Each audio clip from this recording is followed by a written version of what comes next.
Okay, thank you. After a large mess and confusion, let's start our today's discussion. Let me first introduce the honorable participants to the audience, which are watching us on the Facebook. Uh, Mr. Umair Faruq, he's not a very unknown person in Pakistan. He's a political analyst, intellectual, and he is, you know, have a very deep understanding of contemporary politics and as well as geopolitical events. And his analysis are followed by the people who are really interested in politics. And he's now joining us from London. Thank you. He attended a prestigious institution in Europe while, and he has some another introduction as well that his father was a revolutionary here of our city in the gone days. The other Absolutely true. participant is Dr. Tamanna from Delhi.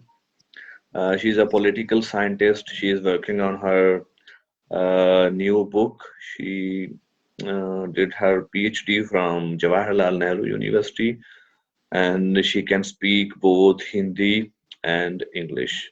So we can switch from Urdu to Hindi to English.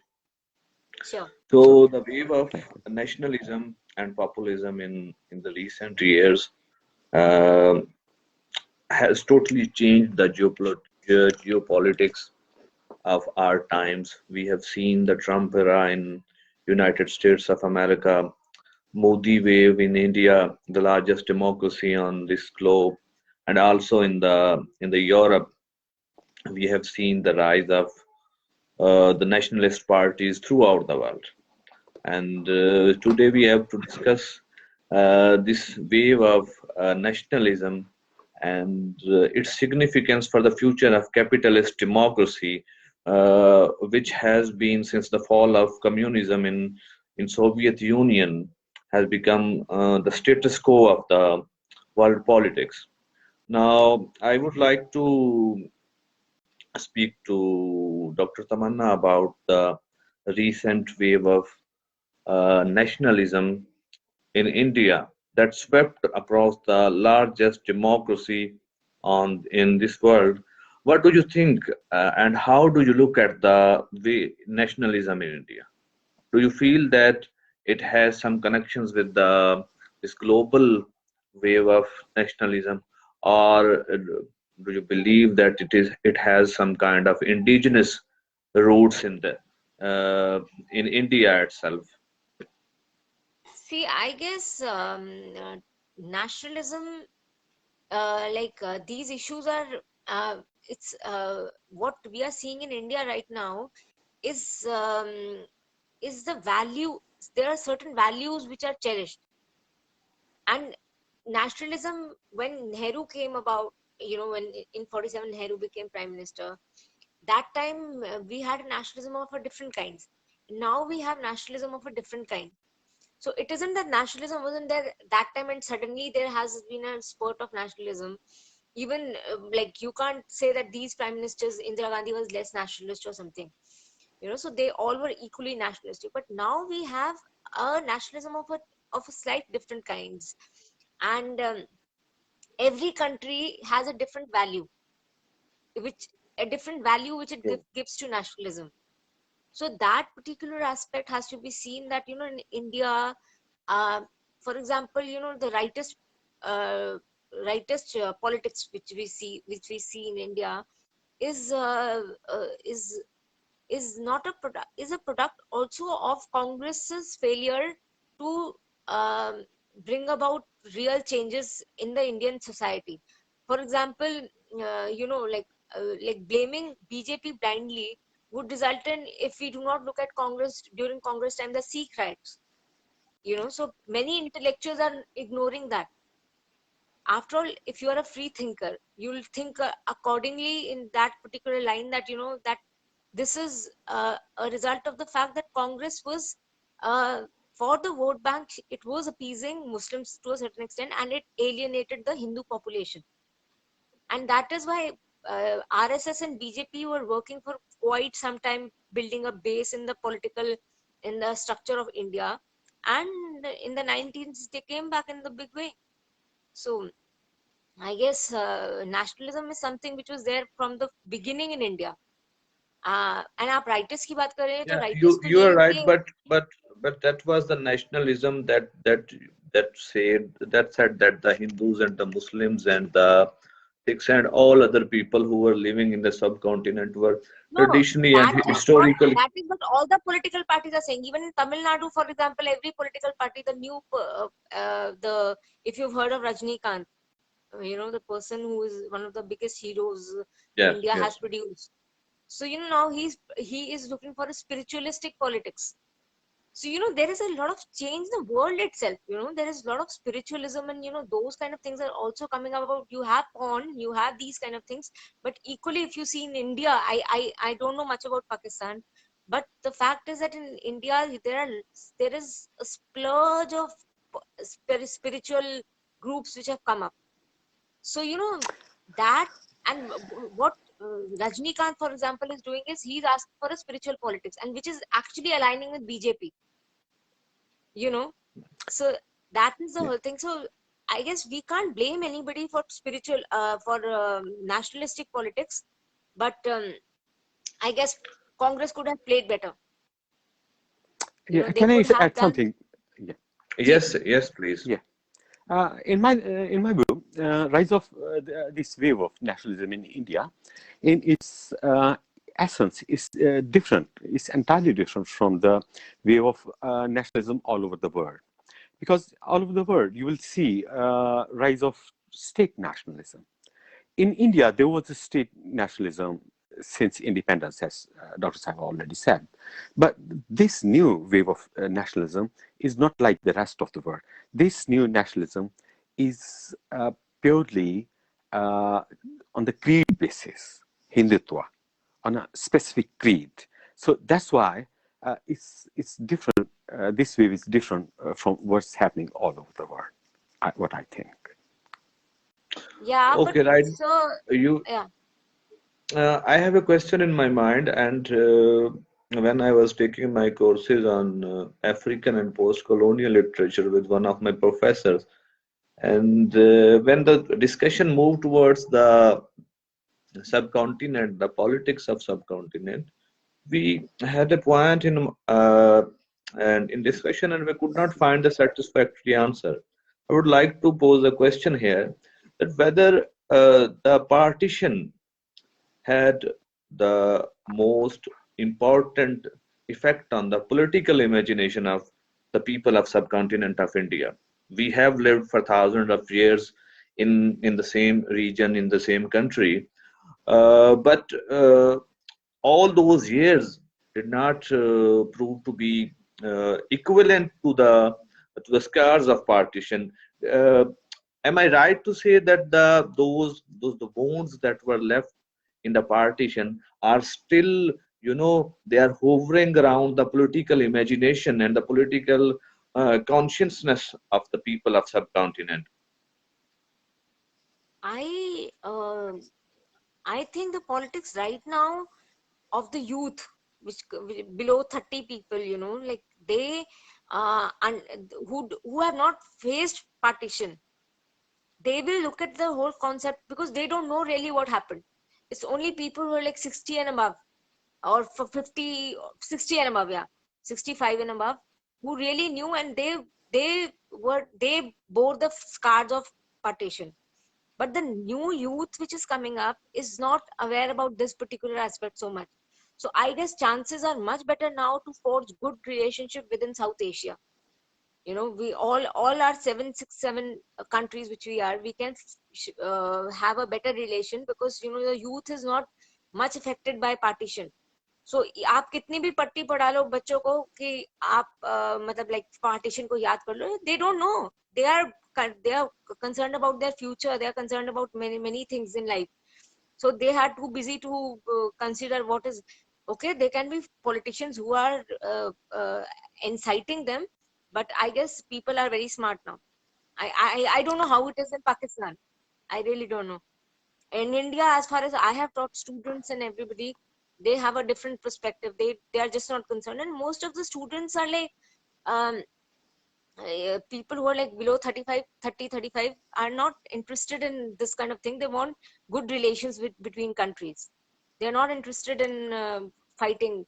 Okay, there can be groups, you be maybe, you have every political party has a youth wing, for example. So they can try and convince them to be a part of it, be it Congress, BJP, any Akali Dal, for example. They have their youth wings, but I don't know what sir thinks about it. Yeah, Dr. You're true. I, but what I think, sadly, Indian politics is still uh, failed to forget partition, and still the ghost of partition, they still are hovering on their politics, because that's why always in India elections are very Pakistan centric, while in Pakistan election is never India centric, or even we have Pakistan? forgotten that is never India centric. Elections in All right. Pakistan is never Sometimes India it centric. sometimes it Nobody used to discuss be India at all. in, if we look at 2002 election, that were US, you can say that US played was more significant in Anyway, Pakistani whatever, politics. whatever be, but India never it discussed in Pakistani politics, in True, true, elections. Yeah, nobody care about that. Even people true, don't care about their past their joint past with Bangladesh. true. They have totally forgotten. Even the politics have forgotten. But sadly enough, I've seen that Indian politics is failed to forget. Is still But sir, somewhere you should there. Yeah, provide that particular and aspects to us, no?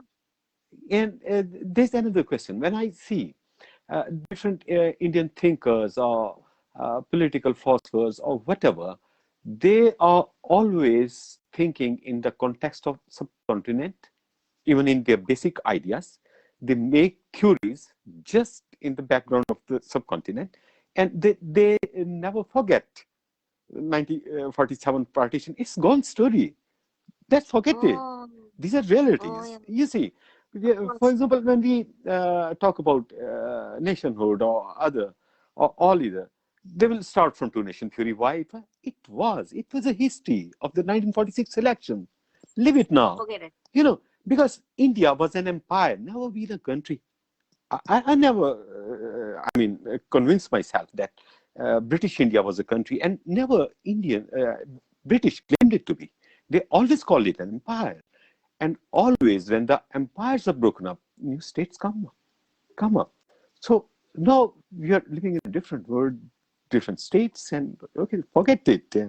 Yeah, I think this is an Yeah, unfortunate reality. it should be forgotten. I'm sure It should be it should forgotten, be. yes, of course. It's 70 years past history.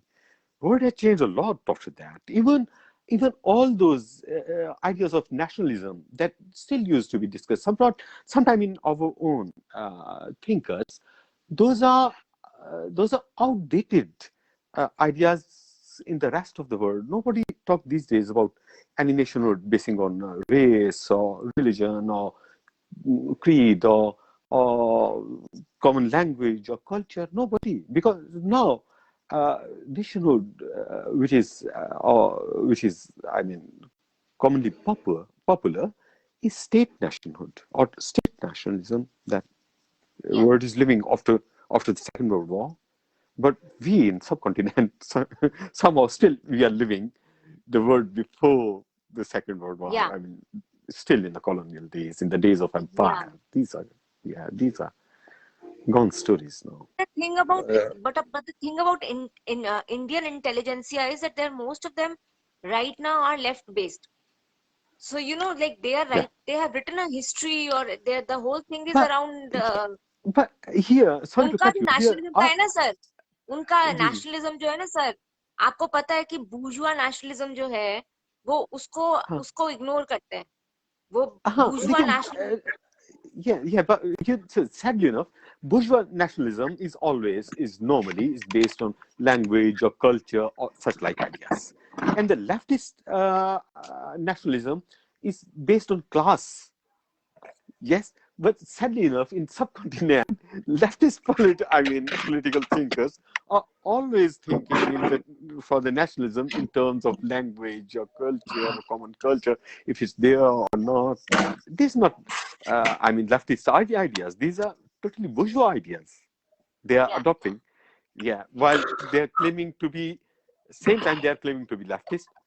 I can never, convince myself to this that this is left or this anything has Yeah. anything to do with the Yeah. leftist ideas or anything. Like Okay, It's Umair, a it's a sir, confusion. What I will say. to towards the wave of nationalism in the United States, as we have seen that in the same time when Modi was rising in India, the same time Imran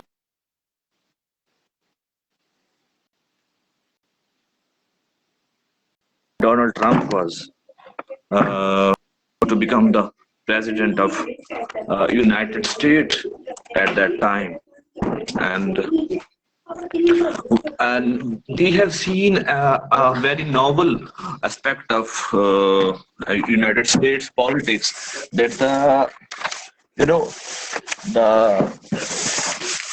we saw that the white lower class that was living in the suburbs or in the villages, they voted for the Donald Trump, and Donald Trump became the president of United States. And now we have seen that Trump was defeated. Do you see that? Do you feel that it is just like the defeat of nationalism in United States? No, I don't think so. I don't think so. First of all, we should separate the wave of state nationalism that's all over the world. We should separate it from the rise of Indian nationalism, because in India, with Modi, it's a different kind of nationalism. So, what's behind the wave of this nationalism that's emerging in Russia, or France, or United Kingdom, or America? Yeah. Meantime, there were some issues, but I can listen to you. Yeah, there's no problem. So all these nationalism or uh, have uh, have some roots in the phenomenon of globalization, because uh, of globalization, uh, middle class in all these Western developed Western democracies, uh, it has shrunken, it has lost its power, it has lost its living standard and income and everything. And the same is true for the lower middle classes and the lower classes. So they are feeling that they are being victimized by the globalization. And they feel that globalization, big business, multinational corporations, these are responsible for their victimization, their deprivation, and their joblessness, and all the problems they are having. So naturally, in that scenario, they look towards state, their own state, to defend them against these multinational corporations, against this big business, or against the globalization. So it's natural. You will see it emerging everywhere, at least in the developed world.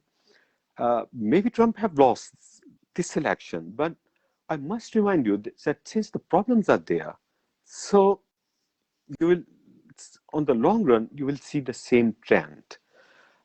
Just there's just one deviation, or one difference from this trend is Southern Europe, because South Europe, Italy, Spain, France, Greece, uh, they, instead of state nationalism, they have, uh, I mean, they have started taking interest towards classical socialism or socialism. So that's why, at least in Spain and Greece, two new leftist parties have emerged, these which are very different from the previous leftist parties. and they are more socialist in their outlook and their philosophy and their thought. And they were openly saying that the already present leftist parties in the West have become more similar to the liberalism, to new liberals instead Yes. of being leftist. So this is, this in short, this is what is going on these days. The reasons I've told you is globalization, and there are two separate trends that we have seen have emerged out of this problem. Actually, a lot of Uh, populist policies have come up. Populist politics. yes, I guess yeah, there could be a uniformity on that. yes, of course, I agree with that. That populism is definitely a threat. But the problem is that what I will say, I agree to the notion that we are living in the days of for crisis of a viable political theory. This is something that we are not having because obviously neoliberalism have failed to function, and for rich and super rich it has gone very good. But for the majority of the lower classes, the middle classes, and lower middle classes, it have brought more problems than the benefits. Especially, it has drained the West of industry, jobs,